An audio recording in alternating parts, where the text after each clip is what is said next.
各位老友記，我今日要同你講嘅呢番說話，可能為挑戰你成世人相信嘅也。你有冇識過成日聽到人講福報？福報話邊個屋企有福，邊個屋企冇福？好多老人家一聽到福報兩支字，第一時間諗起嘅就細擺風水陣、拜神、燒香、求靈符、放金元寶。你聽我一句，如果福報咁容易求得到，全香港嘅廟宇早就無夠位企啦，個個都發達啦。但細限時細點樣？我親眼見過住直半山千滿豪宅嘅老人家，日日一個人直屋企減到眼水都乾。我又見過住直公屋嘅老夫妻，屋企細細個，但勢利一入到門就有種令個心即刻安落嚟嘅感覺。呢個分別值邊度？就直屋企各種你遞無到摸無到，但細時時在在存在嘅氣場度。今日我就話清楚俾你聽，真正有福報嘅人，屋企通常都有呢三種氣場，一種都無可以少。呢一低無細迷信細我弟咗大半世，人直無術個家庭度總結出嚟嘅規律。你如果聽得明，仲肯守得住你嘅晚年，你嘅仔孫福報自然為自己嚟問你，無使你四圍走去求。我呢大半世人坐直呢張台後面遞詩嘅家庭，多過你食過嘅飯。有低人一入嚟就同我講：師傅，我間屋細米風水無好，我做乜亦都無信。我通常胡為即刻答佢，我為反問翻除一句：你屋企夜晚幾點瞓住？你老公同你食飯嗰陣有冇清計？你個仔今個禮拜同你講過幾多句心底話？啟題一聽到你低問題，好多時就即刻敬咗，因為啟題自己都答唔出。你唔好以為福報係一個抽象嘅，若福報其實好具體，隨就藏直你每日食契嗰餐飯度，你同老伴清契嗰兩句計度，你屋企個廳裏面各種敬或者嘈到，我可以好肯定。間話你停一間屋嘅風水未擺之前，災嘅氣場早就已經被入邊嘅人養成咗氣場，好風水加分，氣場衰，你請10個大師嚟都冇用。好多老人家咧都堅信一件事，福報世祖上基落嚟嘅，世前世收返嚟嘅，世求神拜佛得返嚟嘅。呢個觀念傳咗幾百年，我唔細話除完全冇道理，但我要話你聽一個更加真嘅真相。就算早上積咗大德，就算你前世修行圓滿，如果你屋企而家嘅氣場細散亂嘅，細屋煙趣氣嘅，細充滿抱怨同計算嘅，你嘅福報一樣為慢慢流光，就好似一個好勁嘅金聖水杯，你放飾一張成日搖嚟搖去嘅台面上，杯入邊嘅水始終都為波晒出嚟。你上代機落嚟嘅福報有幾多？無緊要，緊要細你屋企嘅氣場能唔能夠成，再得起個低福報，呢個先係真正嘅道理。第一種氣場叫做靜氣，呢個靜無細話屋企要死沉沉冇聲音，係一種發自屋企內部嘅安寧同祥和。你有冇識過一入到低人屋企，停到一邊有電熄開到爆，另一邊有人直到打電話鬧交，第三個房又有人直到爭日外交，成間屋嘈到你想即刻走出街。呢種屋企就算裝修有幾勁，你都為住得個心慌慌地，冇晒安全感。我而家講一個真人真事俾你聽。我有個熟客陳太70歲，住直一間700幾尺嘅屋，同大仔一家人一齊住。陳太成日過嚟同我投訴，話自己夜晚瞓無到絕，血壓高，心跳好快，成日都想暈。佢以為細身體出咗大問題，遞晒所有一生，人人都話冇滅大礙。我就叫佢慢慢形容一下佢屋企每個晚上細點樣過期。佢話大仔10點幾放工返嚟，個新抱同大仔就開始為咗細路嘅功課鬧交，鬧到成間屋都聽到。鬧完之後，大仔直停打機，打到夜晚2點幾，個新抱直放第句個手機聲開到好大。個孫成日擔起身喊，陳太就日日夜夜停緊低聲音。你估佢細身體出咗問題？我話無細佢細俾自己屋企夾種完全冇勁氣嘅氛圍，慢慢殺緊。呢件事解釋咗一個好深契道理，勁氣同福報細直接掛鈎噶。你屋企一晚都冇勁過，你屋企低人一個都勁，胡落嚟，你話福報點入得嚟？我又見過另外一間屋，情況儼然相反。有個婆婆80幾歲，一個人住一間，好就契唐樓。我上去隨屋企擇日過次，一入門我就覺得好舒服。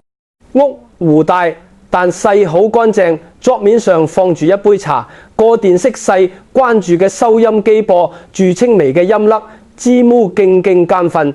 直沙發上邊，婆婆同我講，除每日朝早起身第一件事就細打開窗透氣，然後煲杯茶，坐低墊半個鐘。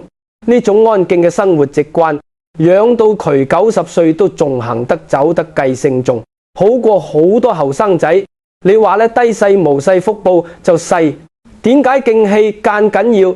因為人心一亂，做咩都亂。一個成日聽住鬧交、聽住淡藥、聽住嘈插聲嘅老人家，個心細定無道計，心一定無道，血壓就跟住升，情緒就跟住波動，判斷力就跟住下降。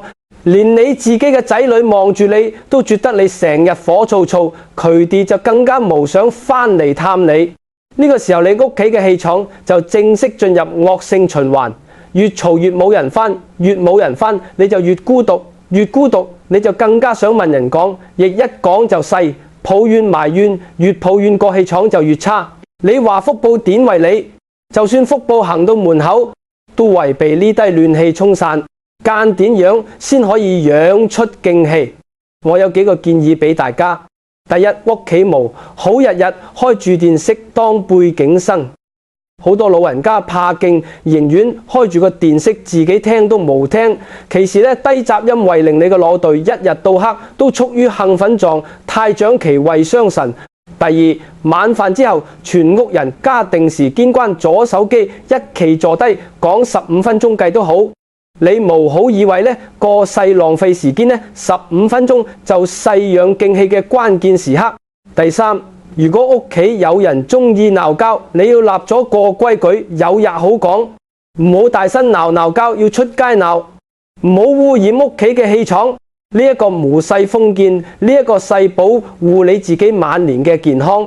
記住我一句，家有勁氣，人心先勁，人心勁咗，福報先入得嚟。第二種氣場叫做和氣，呢個和氣同你以為急種假客氣完全互同。和氣細指屋企人開口講廿近種語氣，急種用字，急種態度。你千祈無好以為同埋氣勁細指無鬧交。我見過好多屋企表面上完全無鬧交，但係細入面全部都細暗戰、冷嘲熱諷、白眼。呢種屋企比起成日大聲鬧交而低仲要恐怖。點解？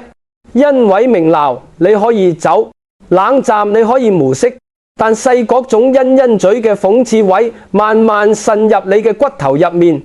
我講返一個故事，李婷有個張伯退左右之後同個女一家住，個女對佢好好，每個月都俾家用，屋企亦食也用講讓其全停落好，幸福細咪。但細張伯坐低嚟同我講，嗰陣講下就流眼淚。點解？因為佢個女婿講也好，讀個女婿無細愛交愛得好大聲嗰種人，佢細直食反過陣。好平常講一句，阿爸今日又煮咁多餸食，無晒就浪費啦。或者阿爸，你細咪應該學下點用洗衣機呢？唔好又整壞。又或者阿爸過孫學校今日要交錢，唔知你有冇幫手審過呢？低滑語氣好平淡，冇一句細鬧人嘅，但細每一句都好似小刀間區張伯嘅心。張伯一開始仲頂得住，但細聽咗2年，隨連飯都食無落，成日搓直自己房度，無敢出嚟，日日期待自己快低死。你話呢種屋企有和氣搣，為人哋落好和氣，但入邊已經腐爛晒。福報去到呢種屋企都為即刻掉頭走。另一種冇和氣嘅情況，就細屋企人一開口就細命令式或者自問式嘅語氣。老公同老婆講嘢，喂，你煲個湯得未啊？咁耐期，阿媽同大個仔講又打機啊！你成日冇正經日做。阿婆同細路講你冇事噶啦，間大個人啊，仲要人位。呢啲話聽落好平常，但細一日到黑都細講，屋企嘅氣場就圍騙到冷冰冰。一屋人表面上仲住埋一溪，其實心已經分開晒。你要記住，話世最長嘅氣場工具，一句好嘅話可以令人開心一個禮拜，一句劍氣話都足以殺死一段關係。和氣邊個要維持？做長輩嘅人先要維持。好多老人家覺得自己一世人食得言語，話事嘅權利應該屬於自己，佢哋一開口就細鬧，就細質問，就細批評。你有冇諗過？你各種語氣就細屋企氣，敞開指揮棒。你講得溫柔，個企就柔和；你講得尖銳，個企就針對。你想仔女新抱返多低嚟屋企，你就無好一見到佢哋就開口批評挑剔。你想個孫親近你就無好每次都用命令式同佢傾計。我教你一個好簡單嘅方法，每一次你想開口鬧人之前，先深呼吸3下，問返自己一句。呢句話講出嚟，對方為無為受落。如果除為受落就講，如果除為反感，你就改另一種方式講。呢個唔細話，你要委屈自己；細話你要學時用最有效嘅方式表達自己。人到60、70歲仲直屋企成日發脾氣，你違法限，屋企個個人都遠離你。你反過嚟60、70歲仲是得用和氣同人相處。你嘅仔女新抱女婿孫兒都為鍾意親近你，呢個先係真正嘅福報。記住一句：和氣先養人，冷語最相加。家有和氣，人就聚，人聚咗，福報自然跟住嚟。第3種氣場叫做正氣，呢個正字勢最難做到，但勢亦勢最緊要嘅一種氣場。正氣勢指一個屋企做日企無企理，屋企人做人光明磊落，定勢欣欣彩彩，對錢財嘅態度勢清清楚楚，定勢計算得好緊。我見過太多屋企就勢因為冇正氣，最後父母一走，全家反目，仔女爭產，爭到上法庭，一家兄弟姊妹10年都冇講一句話。我講返一件事你聽，你婆婆有3個仔，佢一世人做小生意，積落幾百萬。你婆婆有一個習慣，佢好中意暗中偏心，中意邊個就直人背後偷偷多幣低錢幣邊個。二仔為咗爭同阿媽最親近，日日反嚟討好，同時暗中江大哥同細佬嘅缺點放大講俾阿媽聽。大仔知道之後就同細佬結盟，計劃點樣分割俾錢。細佬又背住2個哥哥，偷偷同律師約定咗低額。一個屋企表面上同和氣氣，實際上每個人心入邊都藏住一本帳，每個人都覺得自己弊人事。你婆婆一過身，我可以話弊你停，喪禮都未辦晒，3兄弟就已經打上法庭。而家過咗7年，佢哋家族嘅名聲值我哋圈子入邊已經臭晒。你話呢？堅屋有福報乜？我當年遞過，你婆婆堅屋，位置好，坐向好，間隔好，樣樣都好。但係因為屋企契氣，廠冇正氣，成間屋都變咗妖氣。正氣係另一種表，限勢一屋人對外嘅態度。有低屋企成日講其他人壞話，鄰居壞、親戚壞、朋友壞、同事壞，個個都壞得自己好。呢種屋企你一入去就為住得個氣場好，因點解？因為當屋企個個都習慣咗背後講人壞話，隨地自然亦都會用同樣嘅態度對待自己人。今日你可以講堂姐嘅壞話，聽日你都可以背後講女婿嘅壞話，後日就為講仔女嘅壞話。到咗最後，一屋人互相之間都冇晒信任，一開口就已經想住點樣抹黑對方。呢種屋企邊為有福報？呢種屋企只為養出一低成日計算、成日提防、成日陰站站嘅細路。反過嚟講，一屋有正氣嘅家庭細點嘅。我熟悉一位正伯，佢屋企4代同堂，最老嘅正伯80幾歲，最細嘅過真孫先生下嚟2年。正伯屋企有個規矩，錢財亦都從細個開始就講清楚，人人一份，無謂偏心，做錯亦都要認，唔可以互相包庇。屋企有幾多錢，有幾多屋，有幾多份業，全家人清清楚楚。過年過節就一齊食飯，冇一次細為咗算術而擺酒。呢種屋企你一入去就絕得舒暢，個氣好清爽。你唔史地風水都知道呢。建屋企之後5代10代都為出人才、出好人、出健康嘅仔孫，呢個先叫真正契福報。點樣先可以養出正氣？我簡單同你講幾點。第一，屋企低錢財要透明，唔好偏心。你偏心嘅每一分，將來都為變成仔孫互相報復嘅利刀。第二，屋企無好搞小圈子，老公同老婆之間無好奔住對方講細路壞話，長輩之間無好奔住新一代講長輩壞話，兄弟姊妹之間無好搞秘密結盟。第三，做錯亦都要認，唔好互相包庇，唔好扯毛尾。第四，無好成日直屋企講外人壞話，屋企低細路一路聽一路學，就算隨碟，而家細無事講，都將來大個都為變成同樣嘅人，呢個就世家風。家風正，屋企低氣就正，氣正福報就為自動住入嚟。記住呢句，屋企有正氣，福報自然嚟。屋企無正氣，燒幾多香都冇用。各位老友記，今日呢番講話我講完啦。我知道好多人聽落可能會覺得，我屋企好似三樣都冇奇。你無時間悲觀福報，無世得一次機會。你今日開始改，聽日就無謂太齊。你無時同人講話，你就今日開始學時用溫和低嘅語氣。你屋企成日嘈交，你就今日開始定條規矩，入到門就熄火氣。你屋企一直有偏心，有小圈子，有背後講日嘅習慣，你就今日開始話俾所有人聽，我哋屋企以後要企正。